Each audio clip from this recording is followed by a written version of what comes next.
Welcome everyone. आज के भक्ति शास्त्री सत्र में आप सभी का स्वागत है। श्री ईश उपनिषद। आज हम 5वें श्लोक पे चर्चा करेंगे और उसके आगे समय मिला तो आगे चर्चा करेंगे। आइए प्रार्थना करते हैं एक साथ।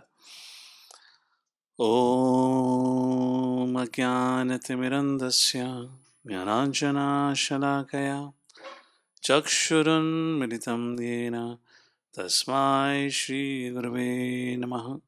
श्रीचैतन्यमनोभीष्टां स्थापितं येन भूतले स्वयं रूपा कदा मह्यं ददाति स्वापदान्तिकं।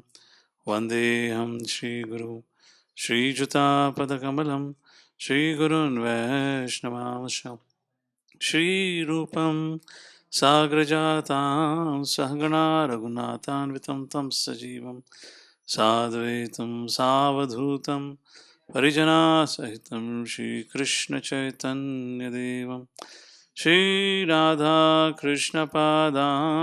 सहगणा ललिता श्रीविशाखान्वितांश्च नमो विष्णुपादाय कृष्णपृष्ठाय भूतले श्रीमते भक्तिवेदान्तस्वामिनिति नामिने।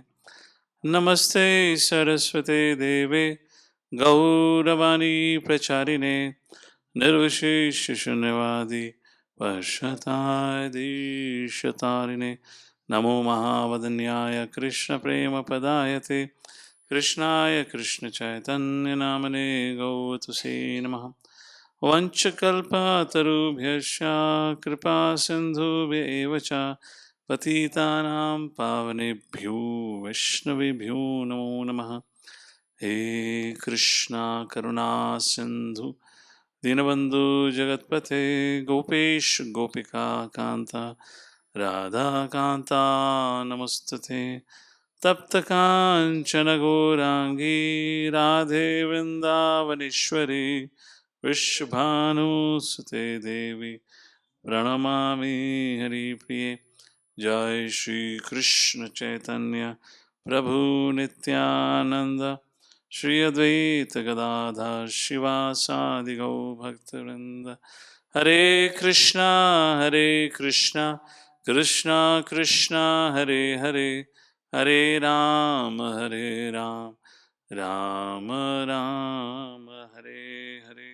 आप सभी का स्वागत है एक बार फिर श्री ईशोपनिषद सत्र में। तो हम आज चर्चा करने वाले हैं मंत्रा 5। तो ये एक प्रकार से दूसरा सेक्शन कह सकते हैं अगर ईशोपनिषद को सेक्शन वाइज डिवाइड करा जाए।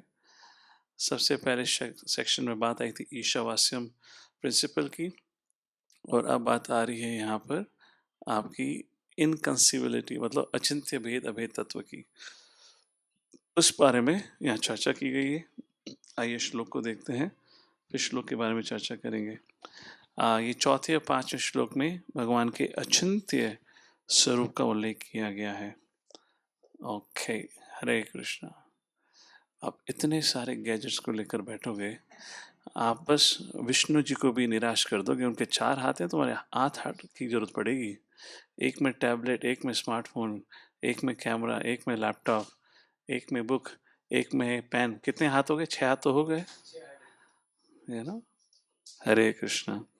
मुझे आज भगवान का साक्षात्कार करा करोगे तुम सामने बैठे बैठे। ठीक है भाई, हम क्या बात कर रहे थे? स्लाइड हो गया? ओके, हाँ। सो चौथा श्लोक और 5वें श्लोक में चर्चा की गई है इसकी। एक बार चौथा श्लोक संक्षिप्त में, ज़्यादा नहीं, संक्षिप्त में रिवाइज कर लेते हैं। अनेजदेकं मनसो च वीयो नैन देवाप्नुवन् पूर्वमर्षत् तद्धावतोऽन्यानत येति तिष्ठत् तस्मिन्नपो मातुरिश्वदनाति। कृपया करके ट्रांसलेशन पढ़े इस श्लोक का। अपने धाम में स्थिर रहते हुए भी भगवान मन से अधिक वेगवान हैं और समस्त दौड़ने वाले को पीछे रख सकते हैं। शक्तिशाली देवता उन तक नहीं पहुंच पाते। एक स्थान पर रहते हुए भी वे वायु तथा वर्षा की पूर्ति करने वाले देवताओं को वश में रखते हैं। वे श्रेष्ठता में सबसे आगे हैं। तो इसमें हमने क्या चर्चा करी है? कृपया करके प्रेजेंटेशन दिखाइए। वहाँ पे हमने प्रेजेंटेशन में प्रभुपाद जी के द्वारा जो तात्पर्य में जो पॉइंट्स चर्चा किए गए उसको दिखा रखा है। सबसे पहली बात, प्रभुपाद जी इस चौथे श्लोक के तात्पर्य में कहते हैं भगवान को स्पेकुलेशन के माध्यम से नहीं समझा जा सकता। मतलब कोई व्यक्ति अपने सोच समझ के द्वारा या अपने संघर्ष या प्रयत्न के माध्यम से या अपनी बुद्धि के बल पर भगवान को नहीं समझ सकता। इसके लिए भगवद गीता का 10वां अध्याय 2वां श्लोक, जहाँ भगवान कहते हैं नामे विदु सुरगणा प्रभहम महर्षि। इन अदर वर्ड्स भगवान कहते हैं ना ही तो देवतागण ना ही बड़े से बड़े साधु संत मुझे समझ सकते हैं। Why? Because I am the source of all. तो भगवान को समझना ये इतना सरल नहीं है। तो कैसे भगवान को समझा जा सकता है? गोपाल जी तात्पर्य में चर्चा करते हैं माम चाय अव्यभिचारे न भक्ति योगे न सेवते। भगवान को अगर समझना है तो केवल भक्ति के माध्यम से समझा जा सकता है। और उसी चीज़ का जोर भगवदगीता और श्रीमद् भागवतम में बार बार किया गया है। ये चर्चा थी पहले चौथे श्लोक के तात्पर्य में प्रोपा जी। आगे फिर प्रोपा जी चर्चा करते हैं। विषय बनता है भगवान क्या भगवान का स्वरूप है, भगवान का स्वरूप नहीं है। Lord has a form, Lord doesn't have a form, formless. तो अलग अलग प्रकार के लोग की अलग अलग मानसिकता होती है। जो भौतिकवादी लोग होते हैं जिनको कर्मी कहा जाता है या मेटरलिस्ट कहा जाता है, उनके लिए इस दुनिया के अलावा कोई और सत्य नहीं है। For them everything else is fall except this body and except this creation. और उसका उद्देश्य ही सृष्टि का और शरीर का उद्देश्य ही उसका भोग करना है। तो पहले उनकी चेतना हुई। उसके बाद मायावादीज होते हैं या impersonalist. There is a difference in that. हमने पिछले सत्र में शायद चर्चा करी थी इसके बारे में। उनके अनुसार भगवान का स्वरूप नहीं होता, लॉर्ड इज फॉर्मलेस। और उसके बाद आते हैं आपके भक्त लोग। क्या जानते हैं? वह कहते हैं ये भौतिक दुनिया से जो इम्पर्सनल मायावादी पर्टिकुलरली वो कहते हैं ये दुनिया झूठी है और हम सब ये शरीर नश्वर और झूठा है, केवल एक ही सत्य है ब्रह्मन। भक्तों की मानसिकता क्या होती है? वो कहते हैं ये भौतिक दुनिया झूठी नहीं है बट टेम्पररी है। यस, भगवान का स्वरूप ब्राह्मण भी है। स्वरूप भगवान का ब्रह्म मतलब भगवान का एक मैनिफेस्टेशन ब्राह्मण का भी है। उसके बाद परमात्मा, उसके बाद भगवान। परमात्मा जो रियलाइजेशन या परमात्मा जो फीचर है वो ब्राह्मण और भगवान के बीच में आती है। उस प्रकार से जैसे ब्राह्मण does not perform an action, परमात्मा वे अपने भक्तों के माध्यम से कृत करते हैं, और जो भगवान होते हैं वे स्वयं कृत करते हैं। तो ये कहा जाए भगवान कृत करते भी हैं, भगवान कृत भी नहीं करते, तो ये सही है। क्यों? भगवान ब्राह्मण के रूप में कृत नहीं करते और भगवान परमात्मा के रूप में भी कृत नहीं करते, परंतु अपने भक्तों से कृत कराते हैं। और जो भगवान स्वयं भगवान के रूप में वह कृत करते हैं, तो करते भी हैं नहीं भी करते हैं। इस प्रकार से फॉर्मलेस के ऊपर हमारी चर्चा हुई। हमने अलग अलग हमने बताया कि कैसे इस्लाम के दृष्टिकोण से कहा गया है भगवान एक व्यक्ति हैं और उनका कोई स्वरूप नहीं है, इसलिए हम उनकी विषय उनकी महानता को नहीं समझ सकते। क्रिश्चियनिटी में कहा गया कि भगवान इतने महान है, इतने महान है कि हम उनकी ग्रेटनेस को कभी जान ही नहीं सकते। इन अदर वर्ड्स, हमारे अपूर्ण ज्ञान को ये जस्टिफाई करने के लिए कि हमें सब पता है, उस अपूर्णता को छुपाने के लिए हम भगवान को अपूर्ण बना देते हैं, ये कह के कि भगवान है व्यक्ति पर उनका स्वरूप नहीं है, इत्यादि इत्यादि कमियाँ भगवान के अंदर हम निकाल के। व्यक्ति को और भक्त को भगवान के स्वरूप के बारे में कैसे पता चलता है? रूपा जी कहते हैं केवल अगर भगवान ही रिवील करें तो पता चल सकता है। हरे कृष्णा। Presentation please. और उसके बाद बहुत महत्वपूर्ण बात आती है चौथे श्लोक के तात्पर्य में। प्रभुपाद कहते हैं हर एक के लिए बहुत आवश्यक है कि हर कोई व्यक्ति इनिशिएटिव ले अपने जीवन में। ये करीबन आखिरी की बात थी ये, एवरीवन शुड टेक इनिशिएटिव। मैं आखिरी पैराग्राफ पढ़ रहा हूँ। ये 5वीं या 6ठी लाइन है आखिरी पैराग्राफ की चौथे श्लोक की। This, however, does not mean the individual soul has no initiative of his own. क्योंकि वह भगवान का अंश है तो उसके अंदर भी भगवान जैसे इनिशिएटिव लेने की इच्छा होनी चाहिए। Proper use of one's initiative with intelligence to understand that everything is but the potency of Lord can lead one to revival of his। तो जो एक बुद्धि के साथ बुद्धि का प्रयोग करते हुए प्रयत्न करता है ये समझने का कि कैसे सब कुछ भगवान की शक्ति है, वह निश्चित रूप से अपनी जो स्वाभाविक चेतना है या ओरिजिनल कॉन्शियसनेस है उसको उसका रिवाइव कर सकता है, लाइक दिस। और फिर बात आती है हाँ या now absolute truth is inconceivable. आइए 5वें श्लोक पे आते हैं, फिर यहाँ पे आगे हम देखेंगे। चलिए टेक्स्ट नंबर 5। तो ये था चौथा श्लोक का संक्षिप्त में वर्णन। एक बार फिर ट्रांसलेशन में ध्यान देते हैं। तो चौथे श्लोक में कहा गया है, भगवान अपनी सृष्टि या अपने धाम में है, येट वह मन से भी तेज दौड़ सकते हैं और सबको पिछाड़ भी सकते हैं। ये कहना कि भगवान एक जगह स्थिर हैं और ये कहना कि भगवान भाग भी रहे हैं, यू सी दैट इनकम्पैटिबिलिटी, उस प्रकार से कहा गया है। जो महान से महान देवी देवता हैं वह भी भगवान को डायरेक्ट अप्रोच नहीं कर सकते हैं। कहने को वो एक जगह पे विराजमान है, परंतु एक जगह होते हुए भी वह सबका नियंत्रण करते हैं, पालन करते हैं। उस प्रकार से वह सबके मालिक हैं। उदाहरण के रूप में कह सकते हैं इनकंसीवेबल नेचर, अचिंत्य तत्व को समझने के लिए, कि भगवान श्रीमती राधा रानी के समीप बैठे हुए हैं and is looking in the beautiful eyes of mother Radhika, तो वह उनकी खूबसूरती का आस्वादन, उनके प्रेम का आस्वादन कर रहे हैं गोलोक वृंदावन में बैठे हुए। वहाँ बैठे हुए होते हुए भी वह सृष्टि के एक एक कोने कोने से वाकिफ हैं या जानते हैं क्या चल रहा है। सो yet he is situated in Vrindavan, परंतु विश्व में पूरी सृष्टि के एक एक कोने में भी वह उपलब्ध है। इसको कहा जाता है चिंतित, जिसको हम समझ नहीं सकते हैं।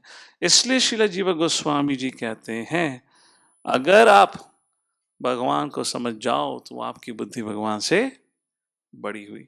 और जब हम भगवान को समझने में विफल हो जाएं तो इसका मतलब यस वही भगवान है, क्योंकि अगर हम समझ जाएं तो हमारी बुद्धि भगवान से बड़ी नहीं हुई क्या। ऑल राइट, मंत्र नंबर 5, लेट्स रीड। तद यजति तन्यजति तद्दुरे तत्त्वान्तिके तदन्तरस्य सर्वस्य तथ्य सर्वस्यास्य भायतः। प्रभु अंदर भी हैं, तद एजति, सॉरी एजति में चलना, प्रभु चलते भी हैं, प्रभु चलते भी नहीं हैं।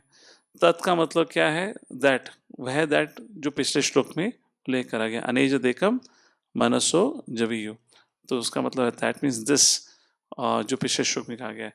भगवान चलते भी हैं, भगवान चलते भी नहीं हैं, भगवान दूर भी हैं, भगवान नज़दीक भी हैं, भगवान सबके अंदर भी हैं, भगवान सबके बाहर भी हैं। ये ऐसे कैसे हो सकता है? आइए ट्रांसलेशन पढ़िए।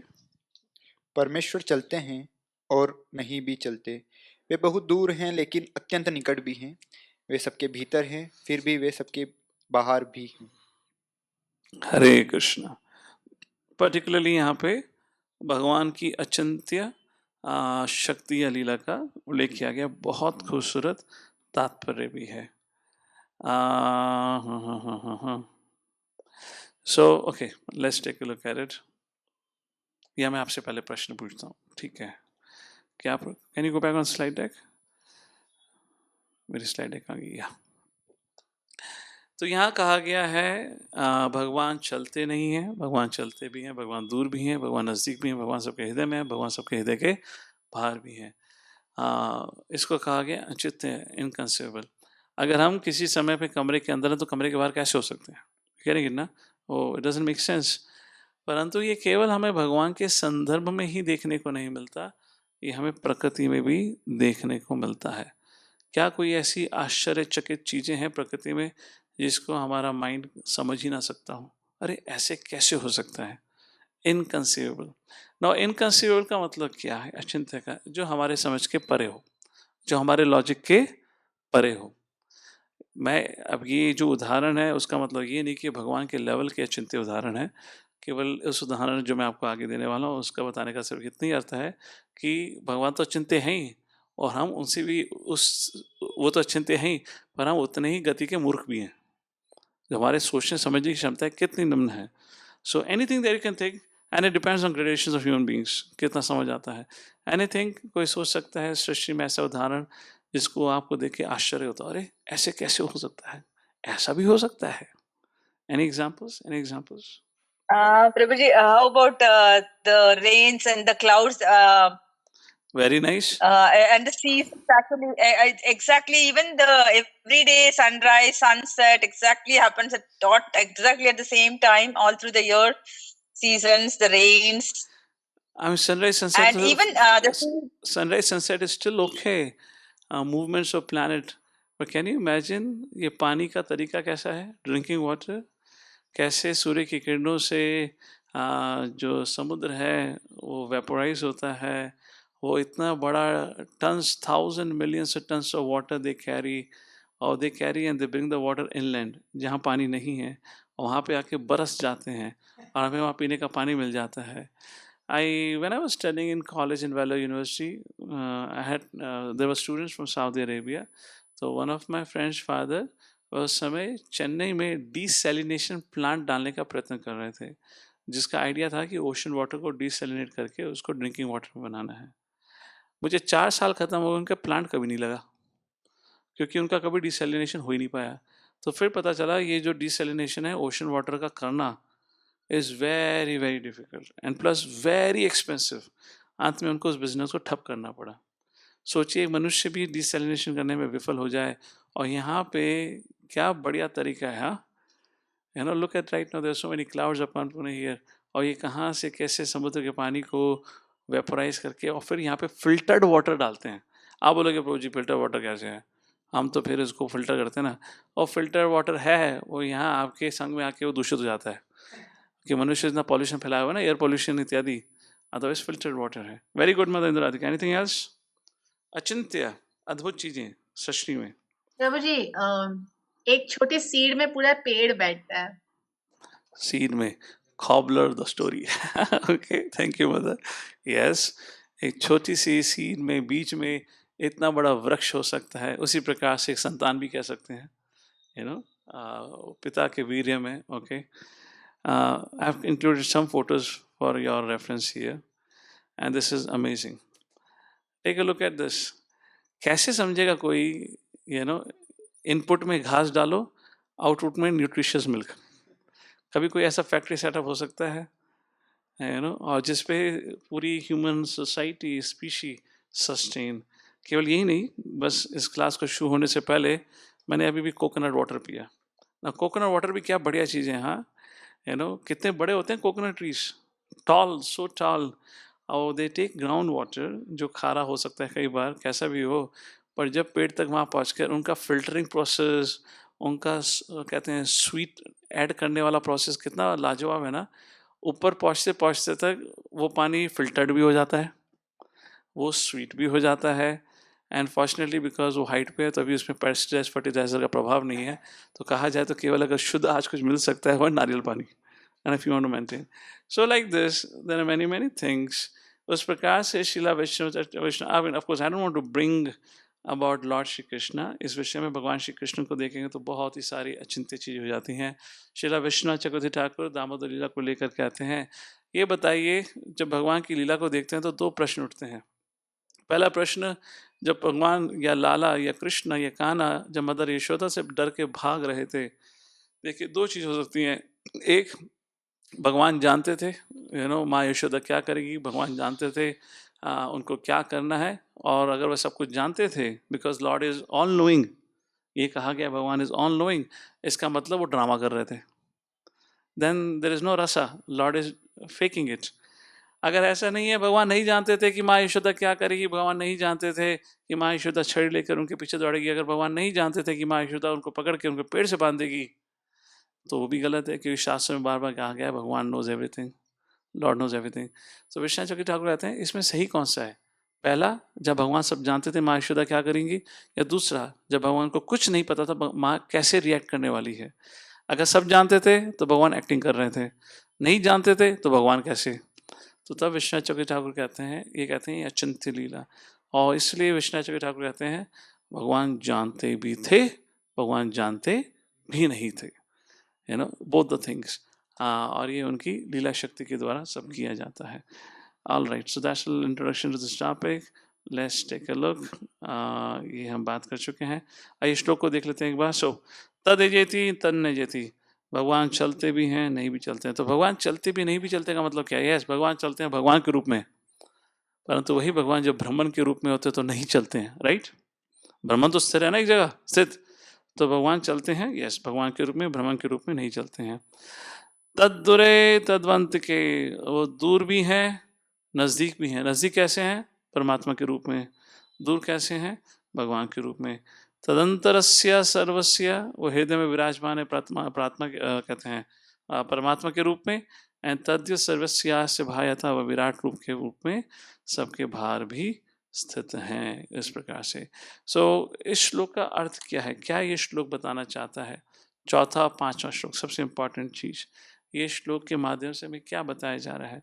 जो वही बताया जा रहा है जिस प्रकार से भगवान श्री कृष्ण 7वें अध्याय में, चौथे अध्याय में कई जगह पे कहते हैं, अगर आपको इस योग के मार्ग का ज्ञान प्राप्त करना है, इसको आप केवल एक बोनाफाइड गुरु के माध्यम से ही प्राप्त कर सकते हैं। ये किसी व्यक्ति के रिसर्च का विषय नहीं है जिसको रिसर्च के माध्यम से प्रूव करा जा सकता है। क्यों?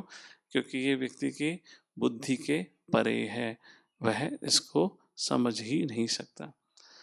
इसलिए भगवद गीता में 9वें अध्याय में चौथे श्लोक में भगवान कहते हैं, मया ततम इदं सर्वं जगत अव्यक्तमूर्तिना मस्थानि सर्वभूतानि न चाहं तेषु अवस्थिताः। मया ततम, मैं हर जगह हूँ, जगत अव्यक्त मूर्तिना, कैसे हूँ? अपने इम्पर्सनल फॉर्म में, अव्यक्त, जो दिखाई नहीं देती है। मस्थानि सर्वभूतानि, मस्थानि सर्वभूतानि, सब जीव जंतु मेरे अंदर स्थित हैं। ना चाहम तेषम अवस्थिता, परंतु मैं उनके अंदर नहीं हूँ। मया ततम इदम सर्वम जगत अव्यक्त मूर्तिनः, लाइक दिस। तो कहने का तात्पर्य है, भगवान मया ततम इदम सर्वम जगत अव्यक्त मूर्तिनः, भगवान इस भौतिक दुनिया में भी है, एज लॉन्ग एज भगवान तो ऑफकोर्स आध्यात्मिक जगत में है भी, भगवान इस भौतिक दुनिया में भी हैं। भौतिक दुनिया में भगवान जिस रूप में प्रकट हुए हैं उसका हम दर्शन नहीं ले सकते। दैट इज व्हाट जगत अव्यक्त मूर्तिना, उसका हम भगवान का दर्शन अपने इंद्रियों के माध्यम से नहीं कर सकते। इसलिए वही भगवान इस भौतिक जगत में प्रकट होते हैं। किस रूप में? अर्च विग्रह के रूप में। इसलिए प्रभुपाद तात्पर्य में अर्च विग्रह की चर्चा करेंगे, इंपॉर्टेंस ऑफ अर्च विग्रह की। वह अर्च विग्रह या वह विग्रह भी भौतिक पदार्थों का बना होता है। और इसी के साथ साथ बहुत इंपॉर्टेंट कॉन्सेप्ट का विषय चर्चा होगा प्रभुपाद के पर्पट में। अरे ये तो भौतिक है, ये तो मटेरियल है, भगवान स्पिरिचुअल है, तो स्पिरिचुअल मटेरियल में कैसे उनका कनेक्शन हो सकता है? तो वही प्रभुपाद कहते हैं कि देखिए, जिसकी जो शक्ति है उसको जैसे चाहे उपयोग कर सकता है। वो स्पिरिट को मैटर, मैटर को स्पिरिट बना सकता है। उस प्रकार से जो ये डीटी वर्शिप होती है, ये कोई मूर्ति पूजन नहीं है, ये भगवान की सेवा करने का भगवान के द्वारा मौका दिया गया है। अदरवाइज हम जीवात्माओं के पास भगवान को समझने और देखने की कोई क्षमता नहीं है। उस प्रकार से उसको समझाने के लिए प्रभुपाद उदाहरण देते हैं टच स्टोन का। जो एक टच स्टोन होता है, अगर उसको कहीं पे भी टच करते हो तो वो सोने में बदल देता है। तो मतलब क्या है, अपनी शक्ति से वह एक लोहे को सोने में बदल सकता है। उसी प्रकार से भगवान किसी भी भौतिक पदार्थ को स्पिरिचुअल प्रोडक्ट में बदल सकते हैं। That's a point. तो आइए भगवान की अचिंत्य शक्ति जो उसका उल्लेख किया गया है उसको समझने का प्रयत्न करते हैं। Let's take a look. Please start with the first paragraph जहाँ भगवान की अचिंत्य शक्तियों का उल्लेख किया गया है। तात्पर्य, यहाँ पर भगवान के कुछ दिव्य कार्यकलापों का वर्णन किया गया है जो उनकी अचिंत्य शक्तियों द्वारा संपन्न होते हैं। यहाँ पर दिए गए विरोधाभासी कथन भगवान की अचिंत्य शक्तियाँ सिद्ध करते हैं। वे चलते हैं और नहीं भी चलते। साधारणतया यदि कोई चल सकता है तो यह कहना कि वह नहीं चल सकता तर्क विरुद्ध होगा, किंतु भगवान के संदर्भ में ऐसा विरोधी कथन मात्र उनकी अचिंत्य शक्तियों को इंगित करने का कार्य करता है। अपने सीमित ज्ञान से हम ऐसे विरोधी कथनों को समझ नहीं सकते, अतः हम तो केवल अपने ज्ञान की सीमित शक्ति के आधार पर भगवान की धारणा बनाते हैं। उदाहरण के तौर पर मायावाद सिद्धांत को मानने वाले निर्विशेषवादी दार्शनिक भगवान के केवल निराकार कार्यकलापों को स्वीकार करते हैं और उनके साकार रूप को ठुकरा देते हैं, किंतु भागवत संप्रदाय को मानने वाले भगवान की पूर्ण धारणा को अपनाते हुए उनकी अचिंत्य शक्तियों को स्वीकार करते हैं और समझते हैं कि वे साकार तथा निराकार दोनों हैं। भागवत गण जानते हैं कि अचिंत्य शक्तियों के बिना परमेश्वर शब्द का कोई अर्थ नहीं रहता। केवल यही नहीं, भगवद गीता में कहा गया है 13वें अध्याय के 6ठे श्लोक में कहते हैं, बहिरंतश्च भूतानां अचरम चरमेव च सूक्ष्मत्वात् तद् अविज्ञेयम् दूरस्थम चान्तिके च तत्। जो भगवान है वह सभी के बाहर और सभी के अंदर भी है। भगवान अचरम चरम दोनों में ही है। सूक्ष्म, भगवान सूक्ष्म भी है। तद अविज्ञेयम, और सबके समझने के परे भी हैं। दूरस्थम, भगवान दूर भी हैं। शांति के, भगवान नज़दीक भी है। तो ये जो चीज़ यहाँ पे चौथे पाँचवें श्लोक में कही गई है, वही चीज़ भगवद गीता के 13वें अध्याय में भी बताया गया है भगवान के बारे में। अरे भगवान की अचिंत्य के बारे में क्या, यहाँ की चौथे स्कंद में कहा गया, केवल भगवान को क्या, भगवान को के शुद्ध भक्तों को भी समझना बड़ा मुश्किल होता है। ये पृथ्वी महाराज के संदर्भ में श्लोक आता है, चौथा स्कंद 17वां अध्याय 34वां श्लोक कहा गया है, नूनं जनेर्हितम् ईश्वराणाम् अस्मविधिस्तद्गुणसर्गमायया नाज्ञायते मोहितचित्तवर्त्मभिस्तेभ्यो नमो वीर यशस्करेभ्यः। कहा गया है, हे प्रभु, आप अपनी एक शक्ति के माध्यम से इस सृष्टि का निर्माण करते हैं, और ये जो शक्ति है is composed of 3 modes of material nature. Consequently, I am bewildered, और इसके कारण, आपके इस 3 गुणों के प्रभाव के कारण मैं बहुत भ्रमित हूँ। ये तो छोड़िए, even the activities of your devotees, जो आपके भक्त हैं, उनके भी कृतों को समझना बहुत मुश्किल हो जाता है। Then what to speak of understanding your pastimes. Thus everything appears to us to be contradictory but wonderful. Uddhav ji कहते हैं ना तीसरे स्कंद में, will come to it, Prabhupada ji तात्पर्य में कहते हैं, Srila Jiva Goswami has said that unless the Lord's activities are accepted as achintya, they cannot be explained. तो इसलिए श्रील प्रभुपाद जी ने सिखाया कि भगवान की लीलाओं को लेकर उस पर प्रश्न नहीं पूछना चाहिए। जैसे कि एक भक्त हिज होलीनेस राधानाथ स्वामी महाराज से प्रश्न उठाते हैं, महाराज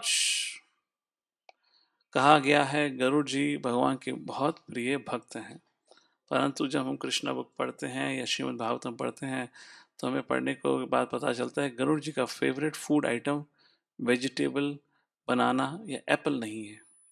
गरुड़ जी का फेवरेट फूड आइटम मच्छी है, सांप है। उसी गरुड़ जी के भय से तो कालिया वृंदावन पहुंचा था।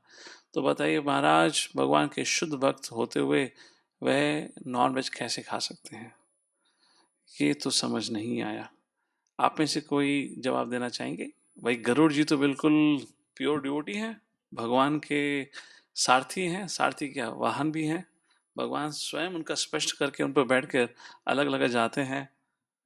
कहा गया है जब गरुड़ जी अपने पंखों को हिलाते हैं तो उसे सामवेद अथर्ववेद की ध्वनि आती है, और वही प्रभु के सारथी, और वही जब उनको भूख लगती है तो नदी से मच्छी या सांप उठा के ले आते हैं।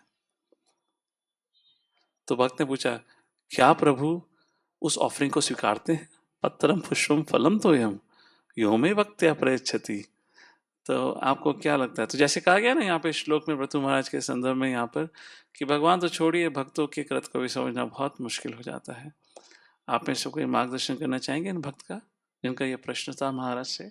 यस मदर प्रियंका, सावधान, हाँ, वैष्णव अपराध नहीं होना चाहिए, कुछ ऐसा नहीं बोलना गरुड़ जी को गुस्सा लगे। उनकी योनि वो लोअर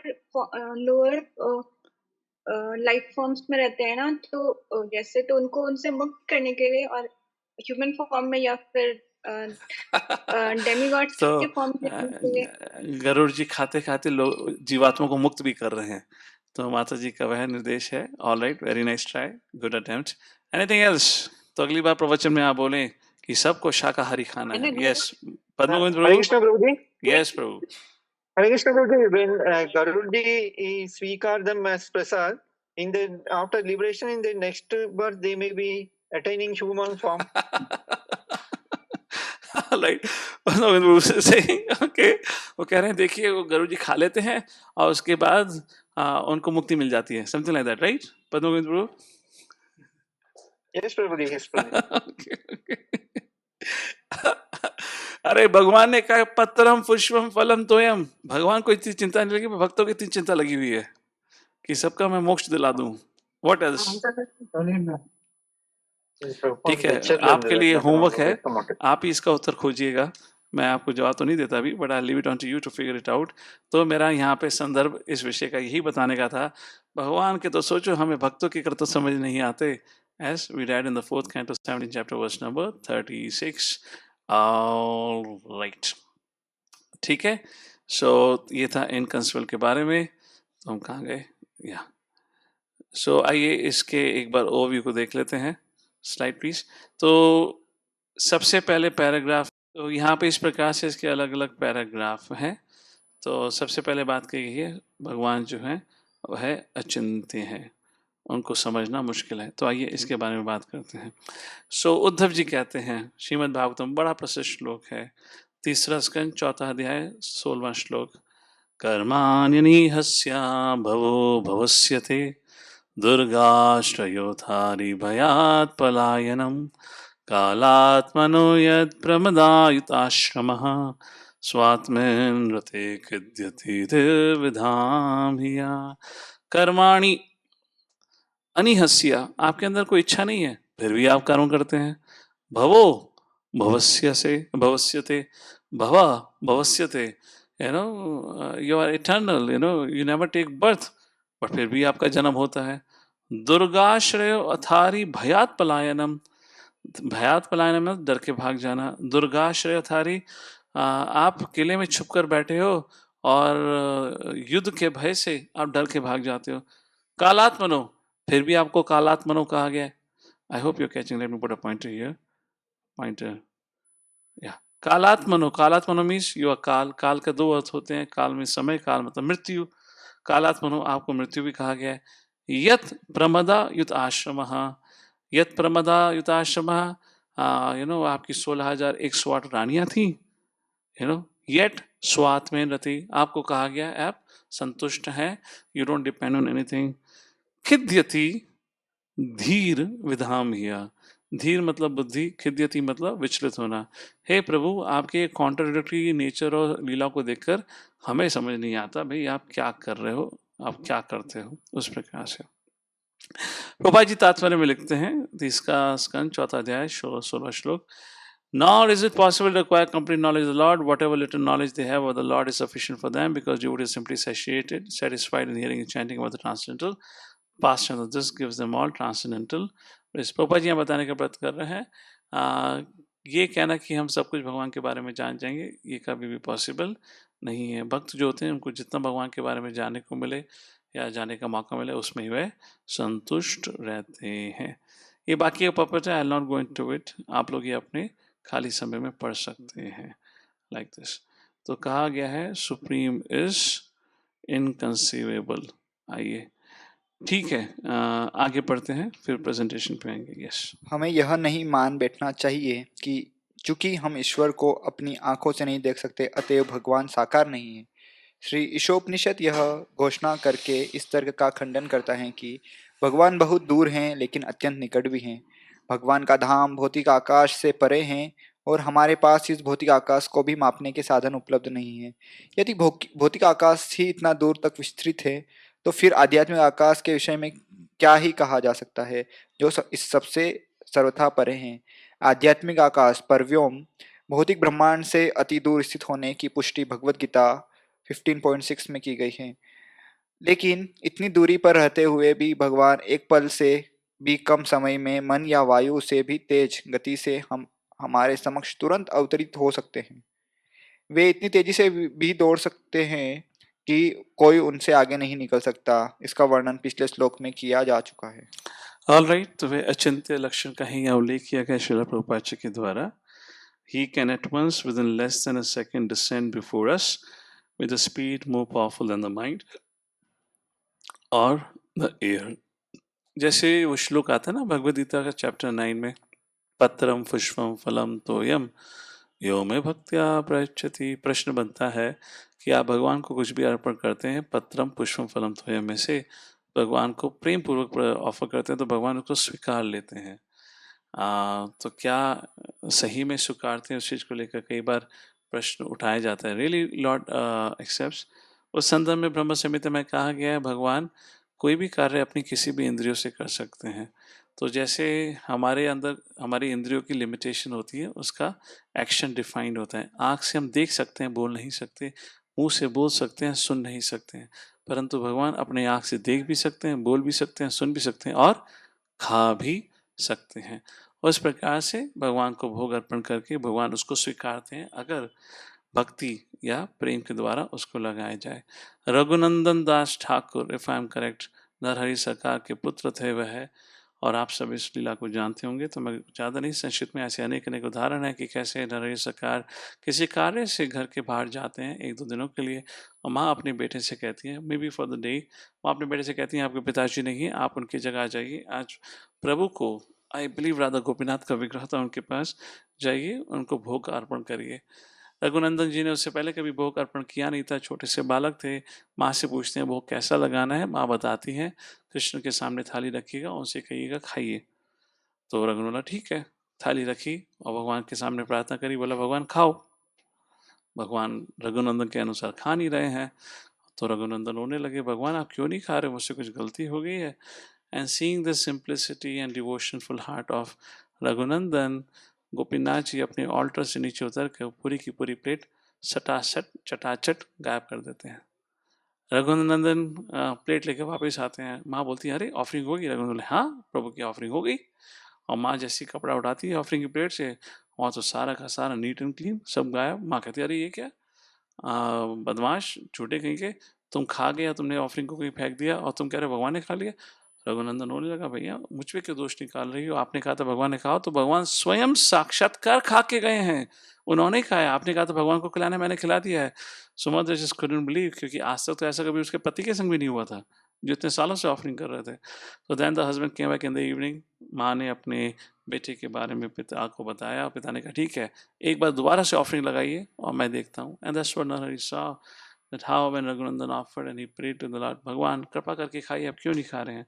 तो वह भगवान ने उसकी प्रसन्नता के लिए, उसकी समझ के अनुसार समझाने के लिए वह विग्रह अपने ऑल्टर से उतर के भोगा को स्वीकार करता है। सो एनीवेज इस प्रकार से अचिंत्य चीज की बात की गई है यहाँ पे। जैसे अगर भगवान Shri Krishna, of course this can really become big subject now, अगर भगवान श्री कृष्ण को देखकर बात करें, राम जी का चरित्र तो फिर भी थोड़ा समझना आसान है। भगवान श्री कृष्ण के बारे में लोगों के मन में इतनी इतनी गलत फहमियाँ, कोई कहते हैं वो कावर्ड बॉय थे, कोई कहते हैं वो केवल एक चैरिटियर थे, कोई कहते हैं you know he was a lover of ladies जिसके पास इतनी सारी पत्नियाँ थी, और कोई जो इन सबसे थोड़ा अगर ज्ञानी हो तो बोलते हैं वह एक सेल्फ रियलाइज आत्मा थे, सेल्फ रियलाइज सोल। कोई उनको मैजिशियन कहते हैं, क्यों, क्योंकि उन्होंने कौरवों के कैंप में अपना विराट रूप का प्रदर्शन दिखाया, तो दुर्योधन और कर्ण के लिए वह उनका एक मैजिक शो था। सो भगवान श्री कृष्ण के बारे में जब बात आती है becomes more difficult to understand because भगवान की लीलाएं उस प्रकार से होती हैं। चलिए आगे चलते हैं। तो यहाँ पे पहले 2 पैराग्राफ में भगवान के अचिंत्य के बारे में चर्चा हुई है, अब तीसरे श्लोक में बात होती है भगवान के विग्रह का। आइए पढ़िए। फिर भी जब भगवान हमारे समक्ष आते हैं तो हम उनकी अनदेखी करते हैं। ऐसी मूर्खतापूर्ण उपेक्षा की भर्त्सना भगवान द्वारा भगवद गीता 9.11 में की गई है, जहाँ वे कहते हैं कि मूर्ख लोग मुझे मर्त्य प्राणी मानकर मेरा उपहास करते हैं। वे न तो मर्त्य प्राणी हैं, न ही वे हमारे अवजानंदी समक्ष मां मूढ़ा, उसकी बात की गई है। वे न तो मर्त्य प्राणी हैं, न ही वे हमारे समक्ष भौतिक प्रकृति द्वारा उत्पन्न शरीर लेकर आते हैं। ऐसे अनेक तथाकथित विद्वान हैं जिनका तर्क है कि भगवान सामान्य जीव की भांति पदार्थ से बना भौतिक प्रकृति द्वारा निर्मित शरीर लेकर अवतरित होते हैं। उनकी अचिंत्य शक्ति को न जानते हुए ऐसे मूर्ख लोग भगवान को सामान्य व्यक्ति जान बैठते हैं। ऑल राइट, तो कहा गया है भगवान हमारे समक्ष अगर आते भी हैं तो उनको ना समझते हुए उनका हम अनादर करते हैं। ये जो अनादर है ये मूर्खों के द्वारा होता है, और इसको भगवद गीता में इसका खंडन किया गया, अवजानंती मां मूढ़ा, उस प्रकार से। बट परंतु भगवान अगर शरीर में भी आते हैं तो वह शरीर नहीं होते। ऐसे अनेक अनेक स्कॉलर्स हैं जो कहते हैं जब भगवान अवतरित होते हैं वह एक भौतिक पदार्थ का बना हुआ शरीर स्वीकारते हैं, उस प्रकार से वह एक सामान्य व्यक्ति के स्तर पर आ जाते हैं। फिर आगे प्रभुपाद कहते हैं परंतु ऐसे जो लोग होते हैं भगवान की अचिंत्य शक्ति को नहीं जानते, वे नहीं जानते how lord is full of all opulences. Go ahead. अचिंत्य शक्तियों से पूर्ण होने के कारण भगवान किसी माध्यम से हमारी सेवा का स्वीकार कर सकते हैं और वे अपनी विभिन्न शक्तियों को अपनी इच्छानुसार रूपांतरित कर सकते हैं। नास्तिकों का तर्क है कि भगवान या तो अपने आप अवतरित हो ही नहीं सकते और यदि वे ऐसा करते हैं तो भौतिक शक्ति से बने रूप में ही अवतरित होते हैं। यदि हम भगवान की अचिंत्य शक्तियों के अस्तित्व को स्वीकार करें तो यह तर्क निरस्त हो जाता है। तब हम समझेंगे कि यदि भगवान हमारे समक्ष भौतिक शक्ति से बने रूप में प्रकट होते हैं तो भी उनके लिए यह सर्वथा संभव है कि वे इस भौतिक शक्ति को आध्यात्मिक शक्ति में रूपांतरित कर ले, चूंकि शक्तियों का स्रोत एक ही है। अतएव शक्तियों को उनके स्रोत की इच्छा अनुसार काम में लाया जा सकता है। उदाहरणार्थ भगवान अर्च विग्रह में अर्थात मिट्टी, पत्थर या लकड़ी के बने विग्रह के स्वरूप में प्रकट हो सकते हैं। लकड़ी, पत्थर या अन्य पदार्थ के बने ये अर्चा विग्रह मूर्तियां नहीं हैं, जैसा कि मूर्ति भंजक तर्क करते हैं। तो यहाँ प्रभुपाद बात कर रहे हैं भगवान के विग्रह की, और चर्चा हो रही है भगवान विग्रह का रूप धारण क्यों करते हैं जो कि भौतिक पदार्थों का बना हुआ है। और प्रभुपाद जी बताने का प्रयत्न कर रहे हैं भगवान अपनी शक्तियों के माध्यम से भौतिक को आध्यात्मिक, आध्यात्मिक को भौतिक परिवर्तित कर सकते हैं, because after all he is the Ishwar, he is the control of energy. ये बताने का प्रयास किया गया है। तो 5 प्रकार के भगवान के विग्रह होते हैं अकॉर्डिंग टू कृष्णदास कविराज गोस्वामी इन चैतन्य चरितमृत। पहला जो होता है उसको कहा जाता है विग्रह के रूप को परा। परा मतलब ये भगवान का स्वयं का स्वरूप जो वृंदावन में पाया जाता है। That is first type of deity. Second type of deity is व्यूहा, अगेन फ्रॉम कृष्णदास कविराज गोस्वामी। ये मतलब है भगवान के इमीडिएट एक्सप्रेशंस। वो कौन है? वासुदेव, संकर्षण, अनिरुद्ध, प्रद्युम्न, बलराम जी के बाद वह होते हैं।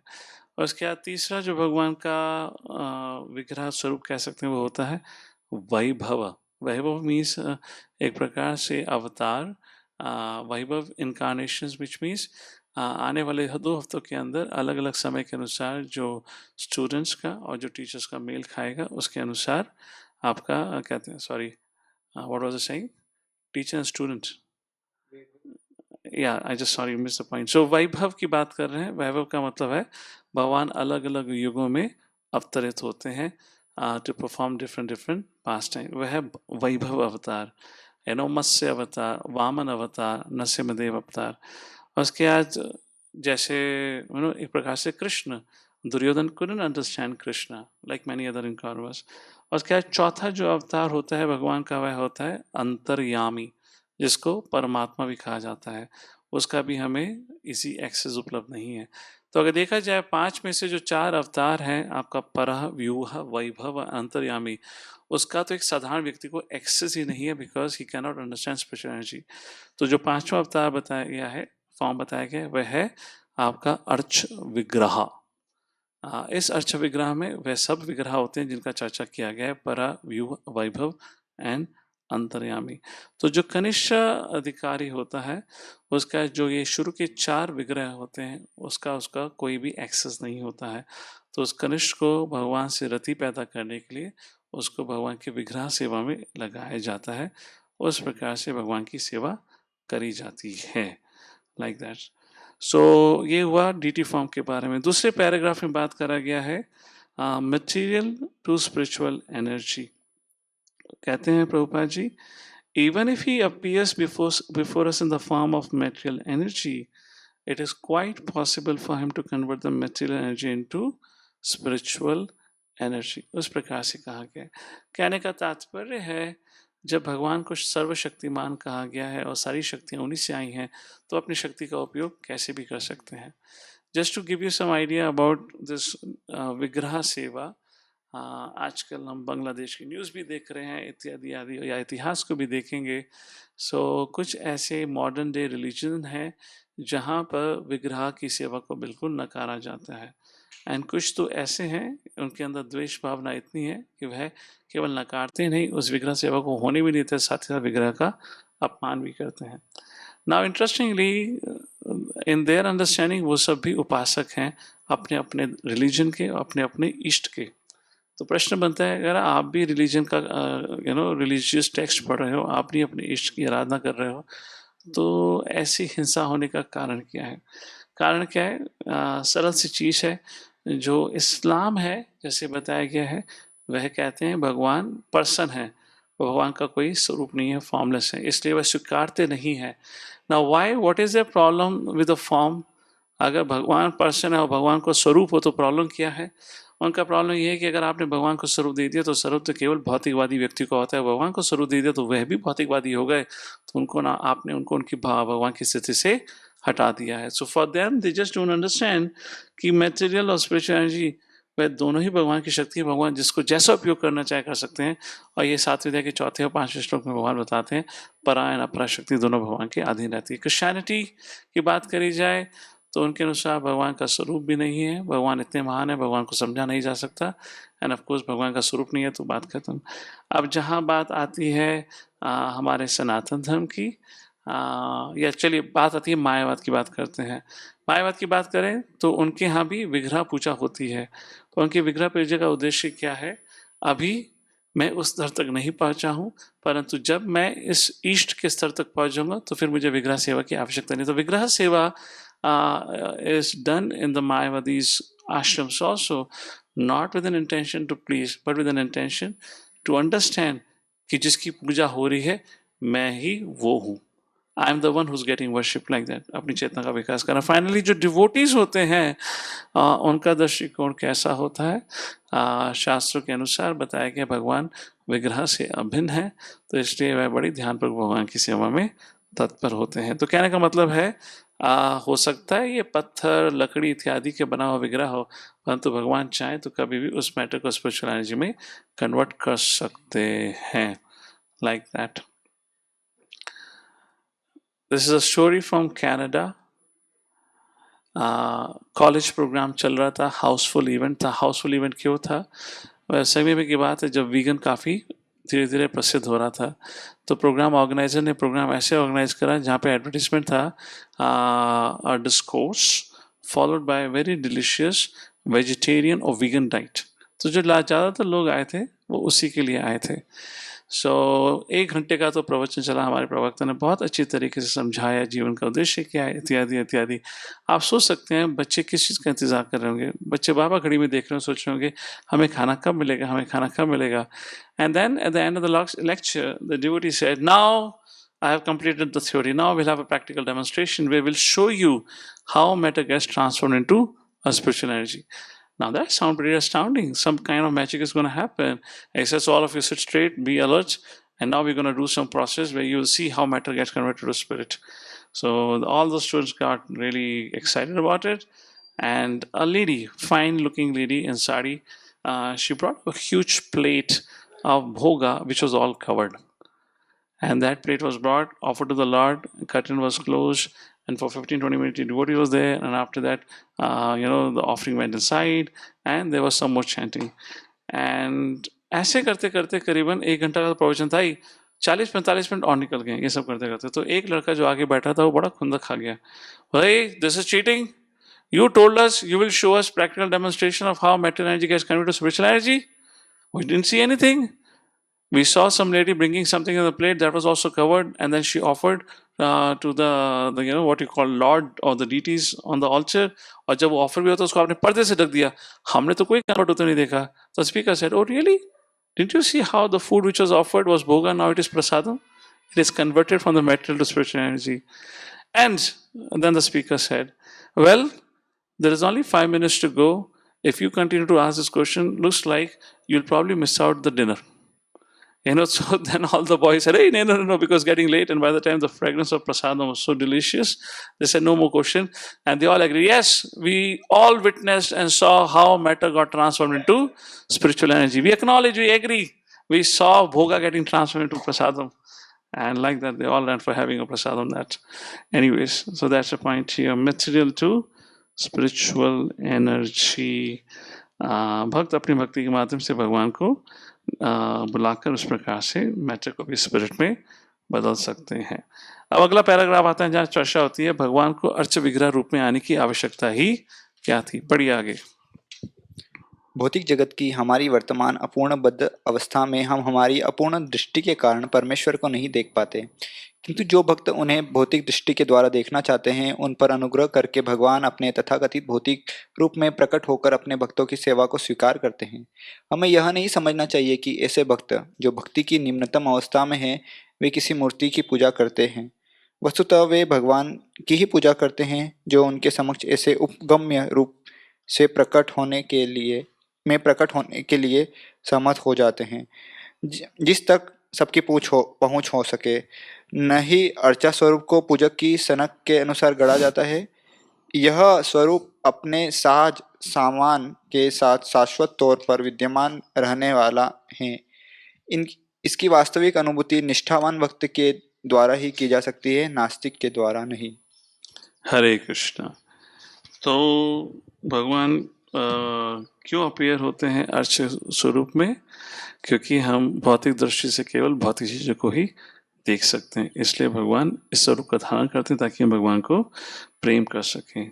Like this, who has agreed to appear before them in a particular way। तो श्रीमद् भागवत में एक श्लोक आता है 30 स्कंद में, जहाँ बताया गया है कि भगवान भक्त की इच्छा के अनुसार उसकी इच्छा को प्रसन्न करने के लिए या उसको प्रसन्न करने के लिए उसकी सोच के अनुसार कोई भी विग्रह या कोई भी रूप धारण कर लेते हैं। और ये इसका साक्षात्कार कैसे होता है? इसका साक्षात्कार भगवान की कृपा से ही होता है। Let's take a look at the slide. Oh sorry, answer is written on the slide, I didn't notice only. मैं सोचा था आपसे पूछूंगा ये डीटीज किसने पूजा करी थी, फिर मेरा ध्यान आ रहा है मैं तो आंसर लिखा हुआ है। एनीवेज, ये डीटीज श्री चैतन्य महाप्रभु के द्वारा पूजी गई थी। आप शायद देख के समझ गए होंगे, ये जगन्नाथ बलदेव सुभद्रा महारानी का विग्रह है। कोई जानता है ये श्री चैतन्य महाप्रभु ने जगन्नाथ बलदेव सुभद्रा महारानी की पूजा कब और कहाँ करी थी? Anyone has seen this deities? So if you have not seen this deities, raise your hand। ठीक है, मैं थोड़ा योगा आसन करा रहा हूँ, आपका आलसपन कम हो जाएगा। ठीक है, so you not seen this deity। और रियली हमारी साउथ इंडिया यात्रा पेंडिंग है। ये श्रीरंगम में चतुर्मास के समय जब चैतन्य महाप्रभु रुके थे, उन्होंने अपने हाथों से जगन्नाथ बलदेव सुभद्रा महारानी का ये डीटी फॉर्म कार्व करके इसकी पूजा करी थी।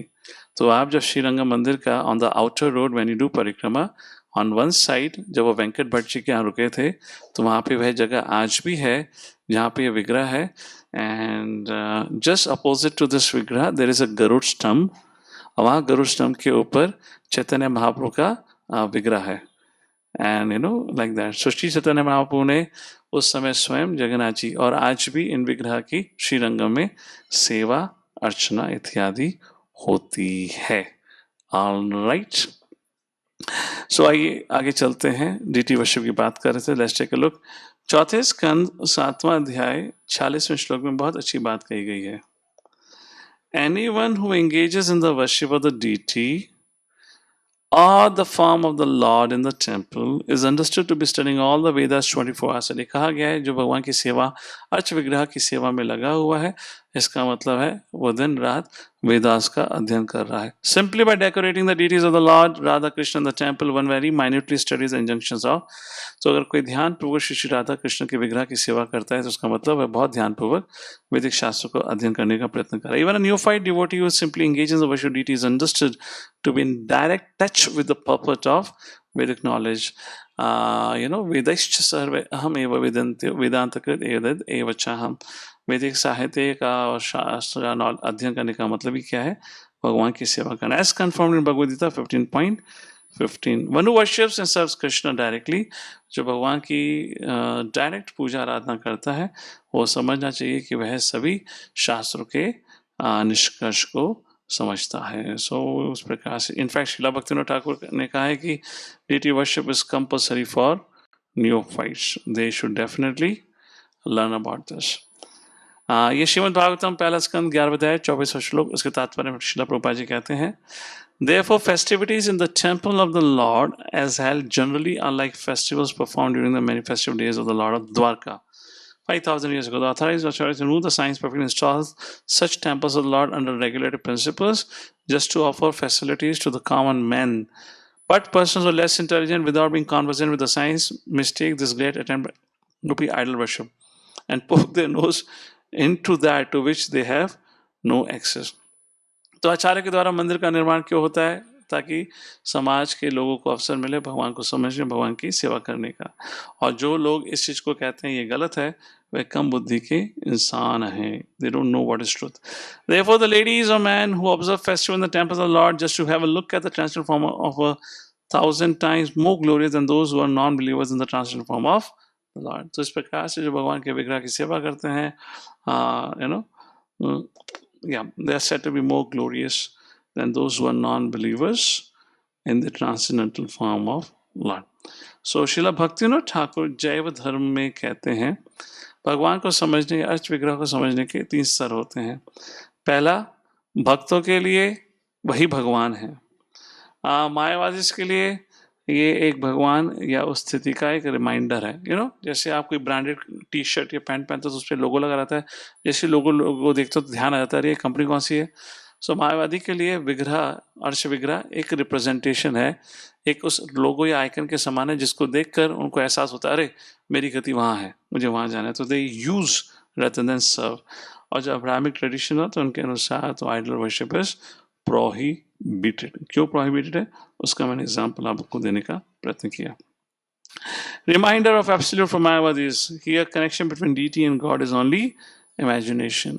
मतलब हाँ है संदर्भ, उनको पता नहीं है, but they think like this. So idol worship, तो जो अब्राहमिक ट्रेडिशन है उसके अंदर बहुत एक प्रकार से हेट्रेड या मैं craziness is there where they are so much against deity worship. They call everything as idol and they want to obstruct and destroy.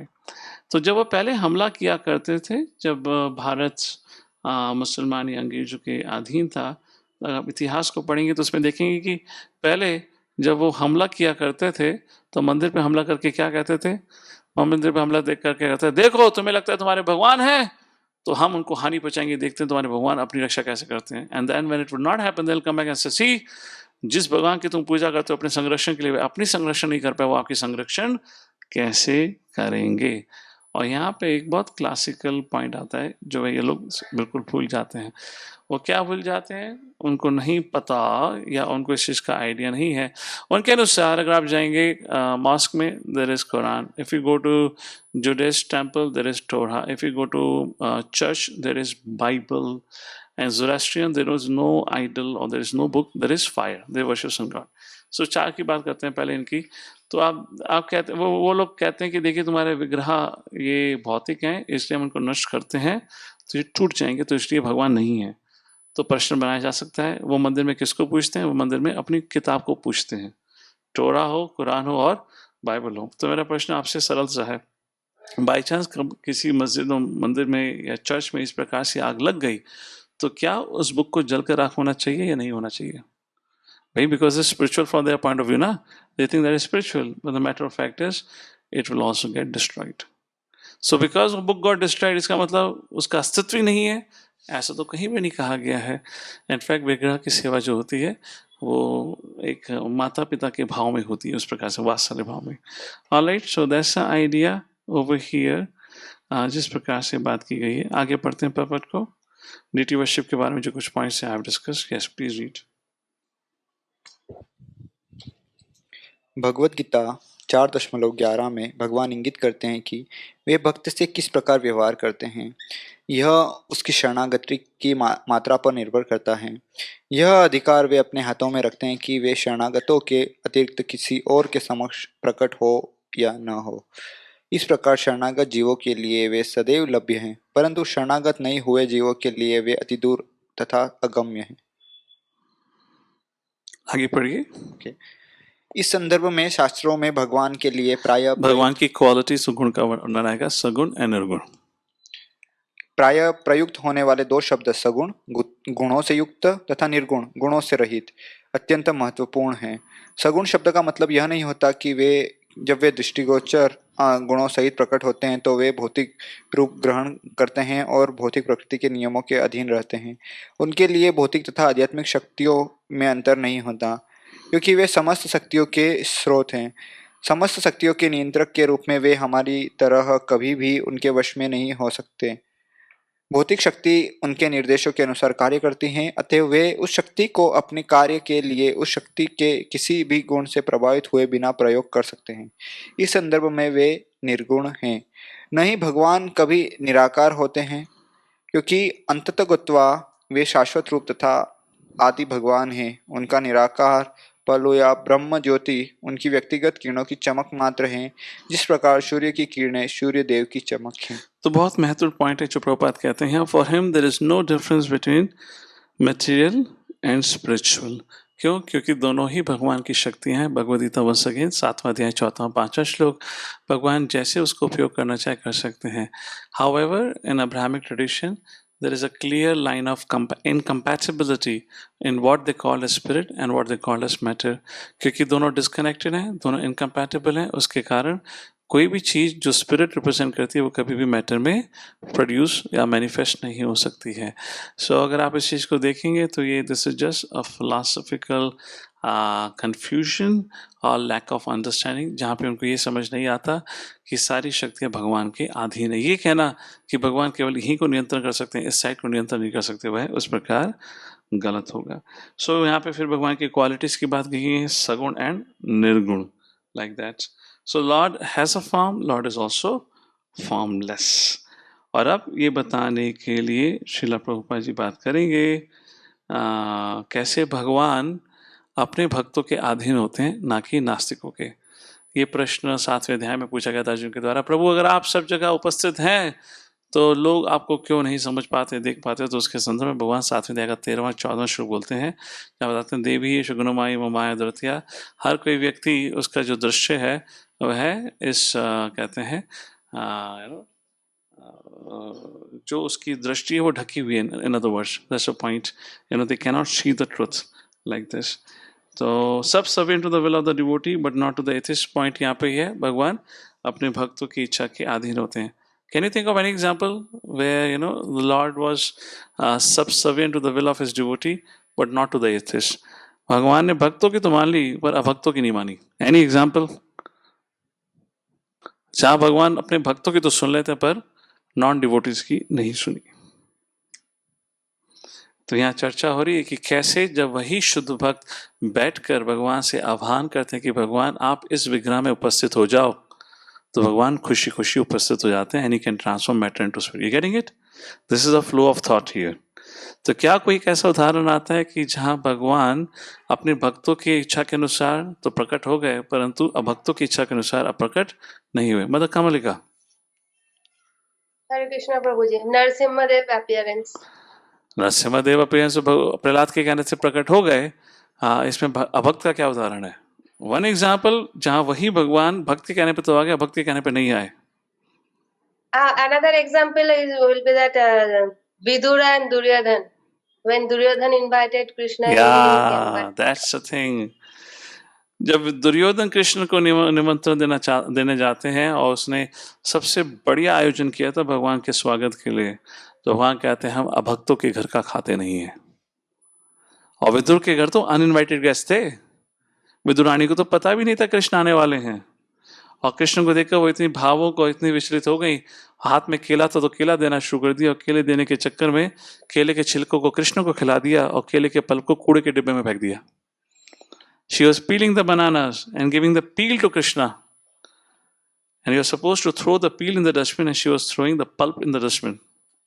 उस प्रकार से अब उस चीज का उदाहरण यहाँ पे प्रहलाद महाराज के एग्जाम्पल से आता है, जहाँ पे प्रहलाद महाराज का उदाहरण देते हुए यहाँ पे प्रभुपाद जी चर्चा करते हैं कि कैसे भक्तों के लिए भगवान प्रकट हो जाते हैं। तो श्रीमद् भागवतम 7वां स्कंद 8वां अध्याय 17वें श्लोक में बात आती है कि नरसिम्हदेव प्रकट हुए क्यों।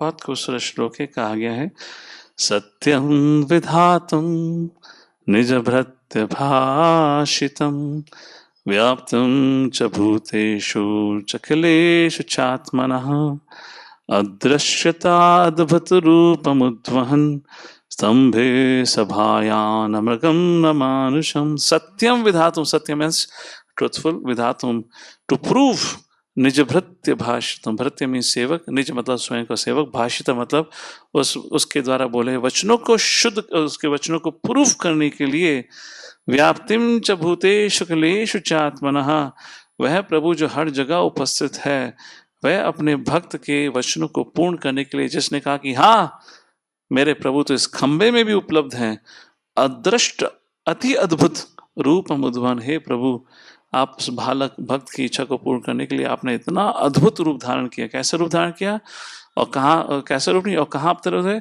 स्तंभे सभायान अमृगम न मानुषम। क्योंकि बच्चे ने कहा, प्रहलाद ने कहा कि उस खंबे में है, तो भगवान प्रकट हो गए।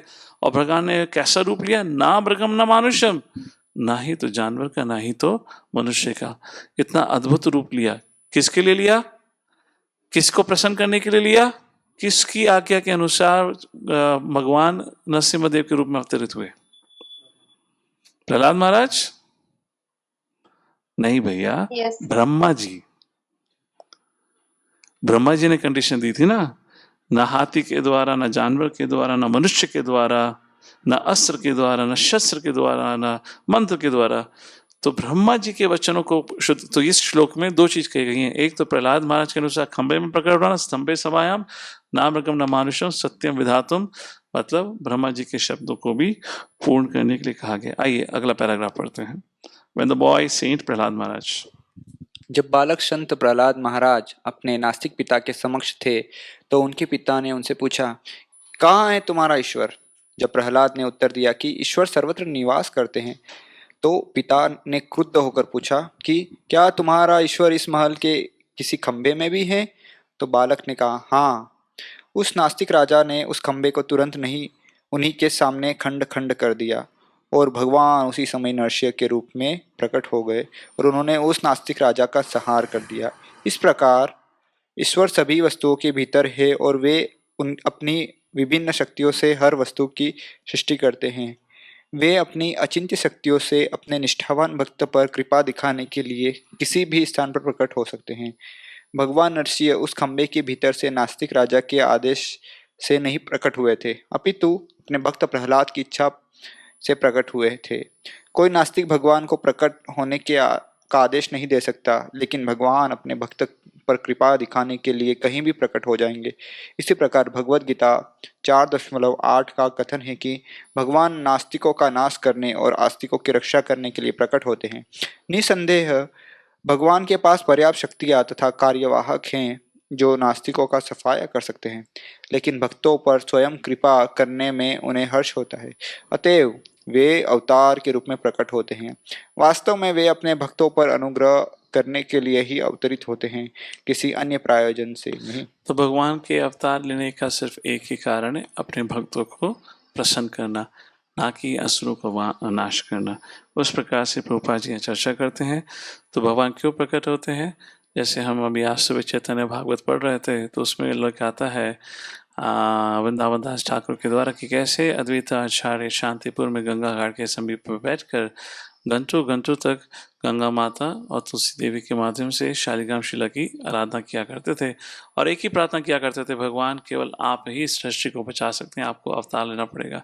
सो lord appeared for what? Not for the sake of spreading the glories of the holy name, चलो ठीक है वो भी था, बट प्रमुख था अपने भक्तों का संरक्षण और उनको आनंद देने के लिए। उस प्रकार से प्रभुपाद जी यहाँ बात कहते हैं।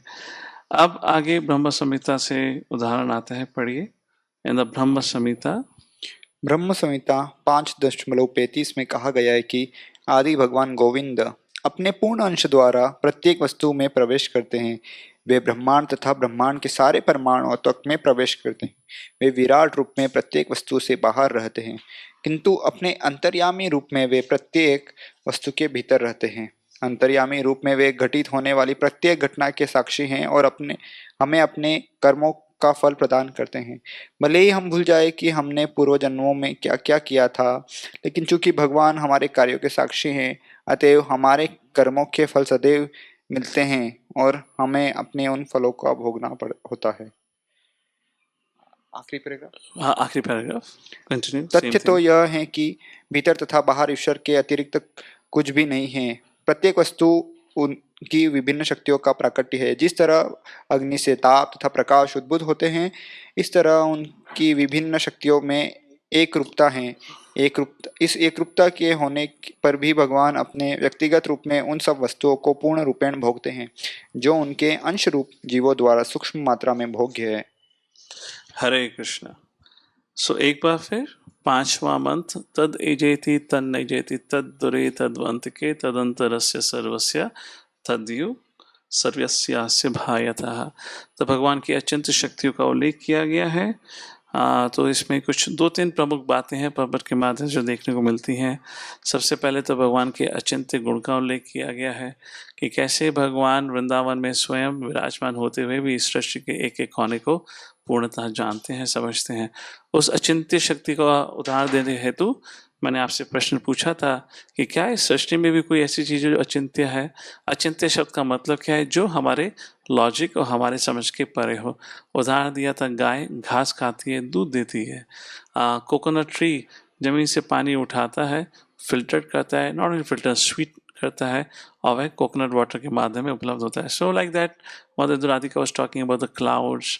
सो इस प्रकार से अचिंत्य तो बहुत सारी चीज़ें, और उसमें सबसे सर्वश्रेष्ठ है अचिंत्य भगवान की शक्ति और भगवान का लीलाएं। और वो समझाने के लिए कैसे भगवान अचिंत्य हैं और उसको समझना इनकंसीवेबल है भगवान को, तो हमने उदाहरण दिया था विश्वनाथ चक्रवर्ती ठाकुर के द्वारा दामोदर लीला की कमेंट्री में प्रश्न उठाना। क्या भगवान सब जानते थे कि कैसे माँ यशोदा रिएक्ट करेंगे? अगर जानते थे तो उसका वो सब बहाना था, उनकी जो वो सब भागने की जो लीला थी वो एक्टिंग थी। अगर ये कहेंगे नहीं एक्टिंग नहीं थी, वो तो वास्तविक था, इसका मतलब क्या कहते हैं, भगवान कुछ नहीं जानते। अरे ऐसे कह सकते भगवान कुछ नहीं जानते? भगवान को तो कहा गया है शास्त्र में सब कुछ जानते हैं। तो भगवान जानते भी हैं, नहीं भी जानते, उसका मतलब क्या है?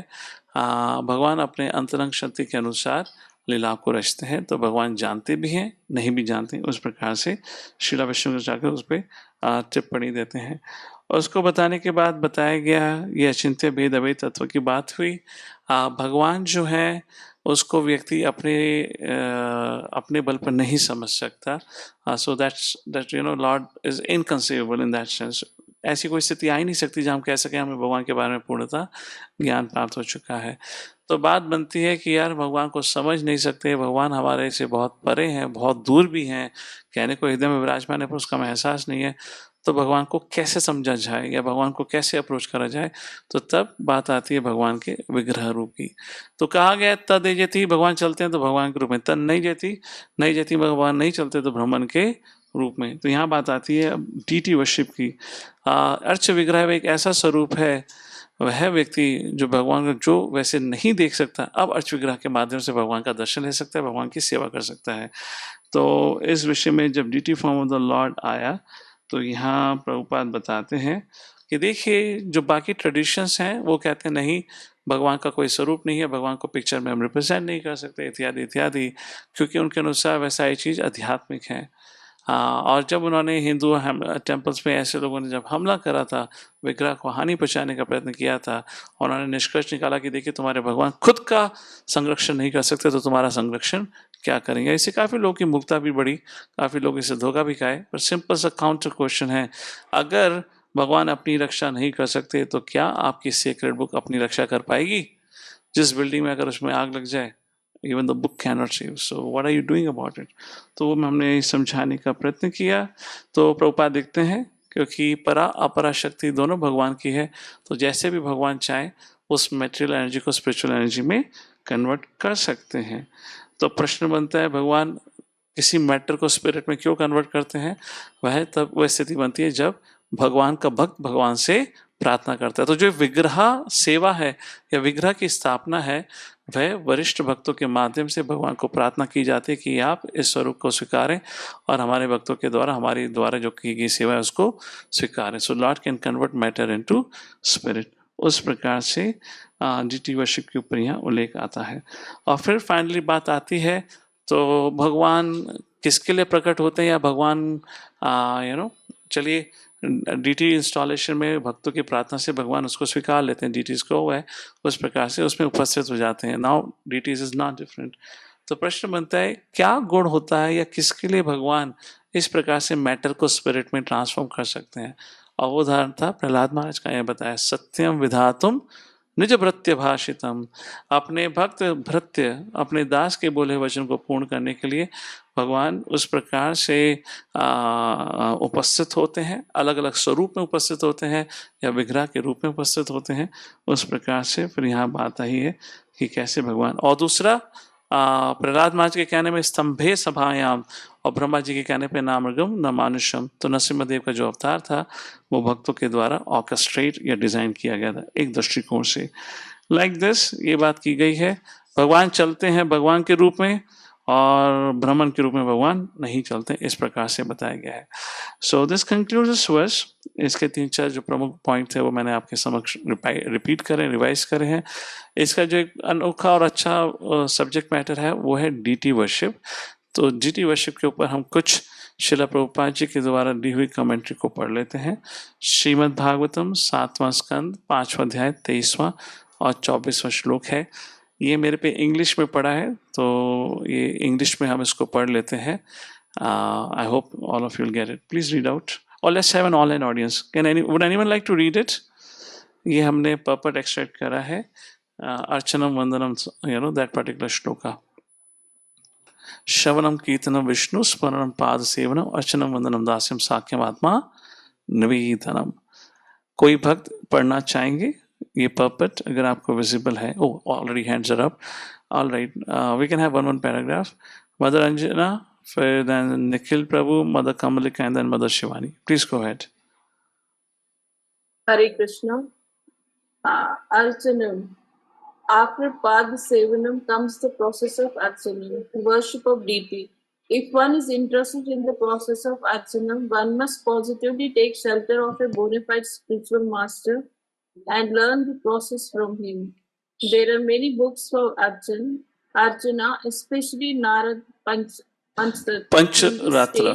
Yeah. The Spelling mistake. Pancharatra system is particularly recommended for Archana, deity worship. There are two systems of Archana, the Bhagavata system and Pancharatriki system. In the Srimad Bhagavatam, there is no recommendation of Pancharatriki worship because in this Kaliga, even without deity worship, everything can be perfectly performed simply through caring, chanting, remembering, and worship of the lotus feet of the Lord. Hare Krishna. All right, Nikhil Prabhu. Prathu Maharaj. Prithu Maharaj attains salvation by worshipping the deity of the Lord. Akrur attains salvation by offering prayers, Hanuman by rendering service, Arjun by establishing friendship with the Lord, and Bali Maharaj by offering everything to the service of the Lord. All these great devotees serve the Lord. Sorry, I guess it got again changed. Yeah. All these great devotees serve the Lord according to a particular process.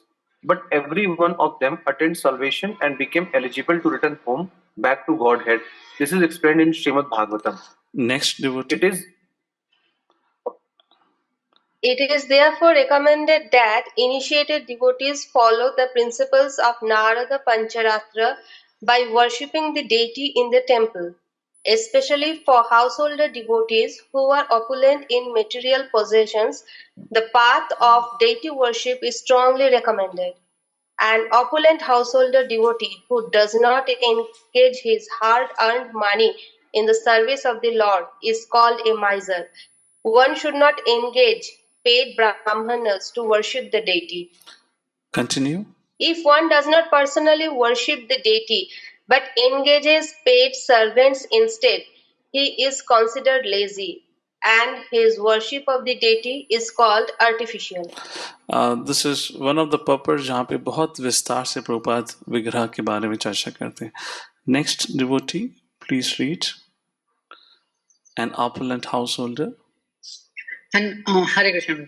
An opulent householder can collect luxurious paraphernalia for deity worship, and consequently for householder devotees, the worship of the deity is compulsory. In our Krishna consciousness movement, there are brahmacharis, grihasthas, vanaprasthas, and sannyasis. But the deity worship in the temple should be performed specially by the householders. The brahmacharis can go with the sannyasis to preach, and the vanaprasthas should prepare themselves for the next status of renounced life, sannyasa. Grihastha devotees, however, are generally engaged in material activities, and therefore, if they do not take to deity worship, their falling down is positively assured. Deity worship means following the rules and regulations precisely. that will keep one steady in devotional service. Generally, householders have children, and then the wives of the householders should be engaged in caring for the children, just as women acting as teachers care for the children in a nursery school. Grihastha devotees must adopt the Archana Vidhi or deity worship according to the suitable arrangements and directions given by the spiritual master. Hare Krishna. All right. The, the puppet continues a little big.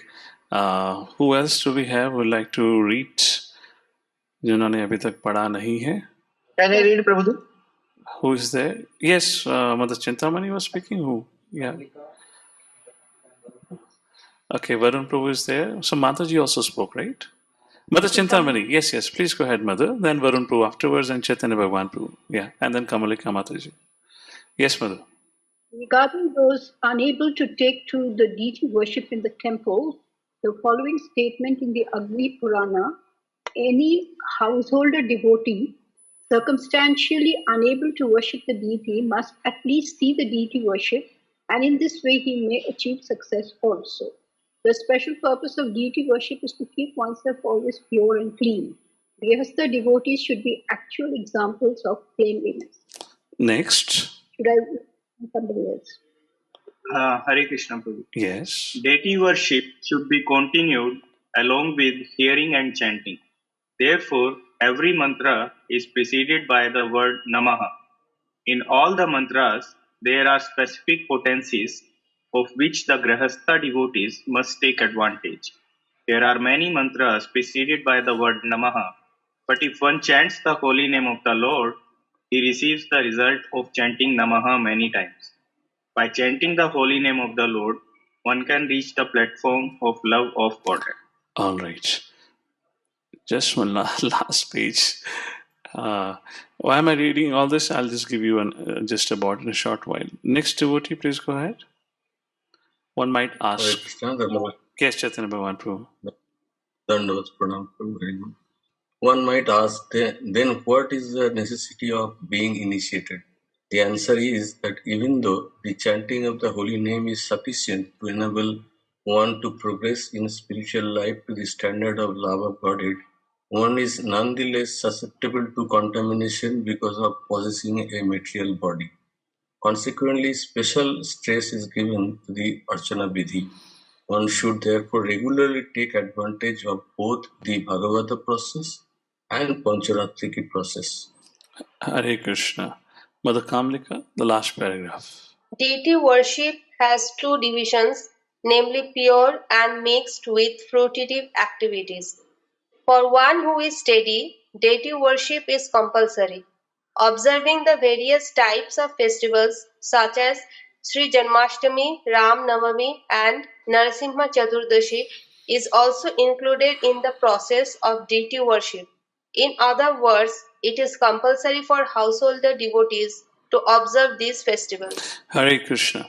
So, a quick reason. ये हमने किस चीज पे क्यों जोर दिया? One of the main point of the purport जहाँ अचिंत्य शक्ति का उल्लेख हो रहा था इस श्लोक के माध्यम से, one of the Achintya inconceivable thing is भगवान किस प्रकार से अपनी शक्ति को फेरबदल या उपयोग करके मैटर को स्पिरिट में ट्रांसफॉर्म कर सकते हैं.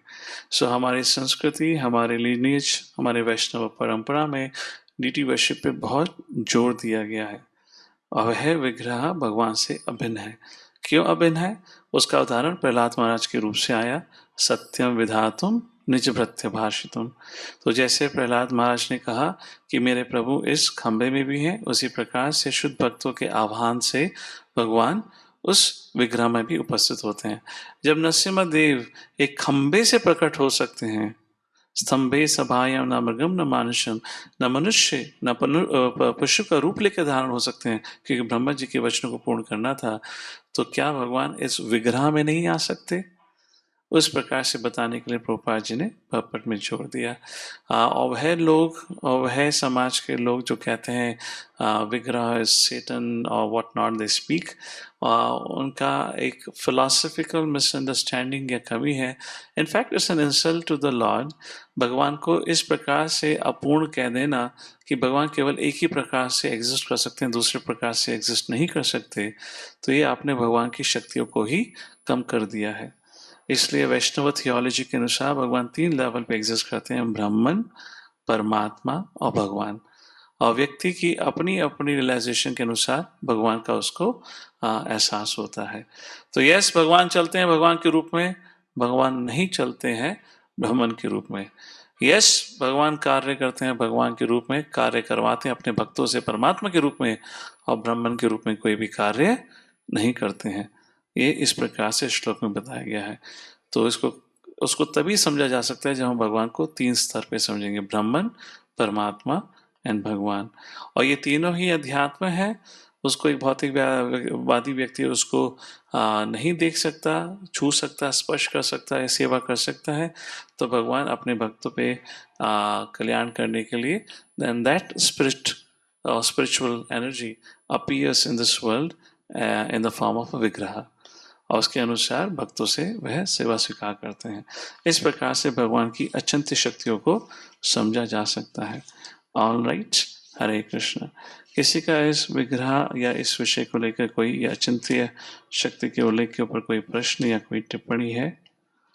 और जो हमने बताया, जो बाकी समाज के लोग जो विग्रह सेवा पे इतनी पाबंदियां या जो उनकी रोक टोक लगाते हैं, वह एक प्रकार से भगवान की शक्तियों को ही कम कर रहे हैं। उस प्रकार से उनके ग्रंथ भी मैटर के ही बने हुए हैं। कभी कोई हानि हुई, आग लगी, तो वह ग्रंथ भी दुर्भाग्यपूर्ण नष्ट हो जाएंगे। इसका मतलब ये नहीं है उन ग्रंथों में लिखी हुई चीजें गलत हैं। All right, Mother Shivani, you have something to say, go ahead. हरे कृष्णा। प्रभु जी, आपने इस्लाम के लिए बताया कि मेरे को वो समझ नहीं आया कि वो लोग क्या भगवान के स्वरूप को नहीं मानते, पर नहीं, क्या कुरान के अंदर मतलब हाँ, कुरान के अंदर ऐसे श्लोक हैं जब भगवान के I mean, of course, that becomes tricky. There are verses that glorifies the eyes of the Lord, the smile of the Lord. तो जो उनकी एक मानसिकता या जो उनका एक थॉट प्रोसेस वो ये है, भगवान है पर्सन, पर भगवान का कोई स्वरूप नहीं है। अब वह पर्सन है, स्वरूप नहीं है, तो वो आप उन्हीं से पूछिएगा, मुझे नहीं पता वो कैसे है। वो उनके लिए अचिंत्य होगा, मेरे लिए भी अचिंत्य ही है। क्या मतलब है इसका? But I am just saying what is what there because person और स्वरूप का तो एक ही मतलब पर्सन है तभी रूप है ना, मतलब यस। आई डोंट नो, मतलब वो मेरे को बहुत कंफ्यूजिंग लगा, इसलिए मैंने आपसे पूछा। तभी हम भगवद गीता को पढ़ रहे हैं, हम दूसरी किताब नहीं पढ़ा रहे। राइट, क्रिश्चियनिटी के अनुसार भगवान इतने महान है कि हम उनको कभी समझ ही नहीं सकते, तो इसलिए उनको कभी चित्र बनाकर दिखाने का क्षमता मत करिए। The point is the moment we give them a form, उनके अनुसार फॉर्म होना मतलब अवजानंती माम हुड़ा तानु मानव आश्रिता। मेरा भी स्वरूप है, उनका भी स्वरूप है, हमें अंतर खत्म हो गया। ये स्वरूप भौतिक पदार्थ का बना है, तो वो भी भौतिक पदार्थ का ही होगा, इसलिए वे हमारे जैसे हो गए, तो आपने हमारे भगवान की बेइज्जती कर दी है। But the point is, तो फिर भगवान चर्च में प्रभु जी जो लगा होता है जीसस का, that is तो never they worshipped. go and pray there. Yeah, that is never worshipped. That is just a representative, just to remind. अब ये बताओ, वो किसकी पूजा हो रही है? जीसस जी को टांगा हुआ ऐसे, ये पूजा हो रही है? बट वो लोग वहीं पे बैठ के प्रे कर रहे होते हैं ना। हाँ? वो कैंडल वैंडल जलाते हैं कुछ तो। अरे वो जलाने वाले मतलब वही वहां बैठ के वो pray हिंदू कन्वर्ट्स हैं जो वहां पे जाके अपने भगवान को खोजते हैं। आप अमेरिका में जाओगे, कहीं ऐसा नहीं होता, विदेश में जाओगे, because we are used to representation, we are used to deities ना, तो फिर उसमें भी हम डीटीज को स्वरूप को ढूंढते हैं। तो ये सब भारत में ही होता है, बाहर नहीं होता वहाँ। the main thing तो is वहाँ चर्च में कोई no, जीसस there की would वो be, सब नहीं लगी हुई। यार अब ये बताओ, Jesus ji has been crucified. Is this the form that you want to worship? But they do that. No. So, हाँ, that is just a reminder कि जीसस ने आपके लिए क्या किया है। वह उनको पूजने के लिए नहीं है। आप समझ रहे हो ना, उनको पूछने के लिए नहीं, वो रिमाइंडर है. The two things you will see in two different branches. One is Jesus on the crucified on the cross and Mother Mary holding a baby Yeah. in her hands. Yes. Yes. ये दिखाने के लिए Mother Mary का जहाँ चित्र होता है, वो ये बताने के लिए Mother Mary is the most worshipable because उनके माध्यम से जिसका जन्म हुआ. तो दूसरा जो चर्च है जहाँ पे जीसस को दिखाया जाता है, वो वहाँ पे ये बताने के लिए जीसस ने आपके लिए सब कुछ सेक्रीफाइस किया. So, it's kind of a message which has been conveyed, not with an understanding to worship. Abrahamic tradition में उनका जो भी है सब कुछ वह बुक को ही मानते हैं. Book, that's all. Okay. बस शिला भक्तिविनोद ठाकुर, जैसे मैं जैव धर्म कोट कर रहा था, शिला भक्तिविनोद ठाकुर वेरी क्लियरली कहते हैं एक कनिष्ठ भक्त के लिए विग्रह की सेवा करना बहुत बहुत आवश्यक है. जब तक वह भगवान के संग में नहीं आएगा, भगवान के प्रति उसका आकर्षण डेवलप नहीं होगा. His attraction to the Lord will only develop जब वह भगवान की सेवा करने का उसको मौका मिले. सो विग्रह, अभी जैसे श्रीला प्रभुपाद जी ने कहा कि हर घर में भी विग्रह होना चाहिए, पर वह विग्रह मंदिर के विग्रह में एक दृष्टिकोण से अंतर होता है. अगर ये कहीं किसी विग्रह नहीं है तो मंदिर में वर्शिप डीटीज के चित्र लगाइए, आप उसकी पूजा करिए. So that culture is very much there, you know. एंड उसके साथ साथ कहा था जब आप विग्रह की पूजा कर रहे हैं उसके साथ साथ चैंटिंग और हियरिंग भी करिए. Then that worship is complete. Is very much part of our culture and part of tradition to make progress, जहाँ पे फिर हम भगवान के संग पर्सनल रिलेशनशिप डेवलप कर सकते हैं. This was Bhaktivinoda Thakur. Okay. So इसके अनुसार, इसके साथ हमारा ये 5वां श्लोक, चौथा 5वां जो इनकंसीबल शक्ति है भगवान की समाप्त होती है. 6ठा 7वां जो श्लोक आएगा वह उत्तम अधिकारी का कैसे दृष्टिकोण होता है उसका उल्लेख आएगा. 7वां 8वां श्लोक फिर भगवान को लेकर आएगा, द क्वालिटीज ऑफ लॉर्ड, अपाप विद्धम इत्यादि. एंड देन 9वें श्लोक से आगे चर्चा आएगी विद्या क्या है, अविद्या क्या है, किसको पूजना चाहिए, किसको नहीं पूजना चाहिए. वो रहेंगे 9 से 11, 12 से 14, और फिर 15, 16, 17 जो आखिरी के श्लोक हैं वे आखिरी की प्रार्थनाएं हैं कि भगवान मुझे कैसे आप मेरे जीवन के अंत में आप मेरी रक्षा करना. उस प्रकार से फ्लो रहेगा. सो जो आपका ये 5वां, अभी आज 5वां करा, 6ठा जो 7वां श्लोक है, राइट, 5वां हो गया, 6ठा 7वां श्लोक भक्त के बारे में, 8वां श्लोक रहेगा भगवान की क्वालिटीज. तो ये हम अगले सत्र में करेंगे because will be a same combination. So I will pause this discussion here. किसी का कोई और टिप्पणी, आई मीन पर्टिकुलरली अगर आप लोग भगवद गीता सुन चुके हैं ऑलरेडी तो फिर आपके इस विषय पे ज़्यादा प्रश्न होने का मतलब नहीं है, कि भगवद गीता में ये सब कुछ विस्तार से चर्चा की गई है भगवान के बारे में. All right, anything else? So when we catch up next time, then our discussion will be 6 and 7, क्योंकि उसको दोनों एक साथ cover कर लेंगे. We'll have it that way.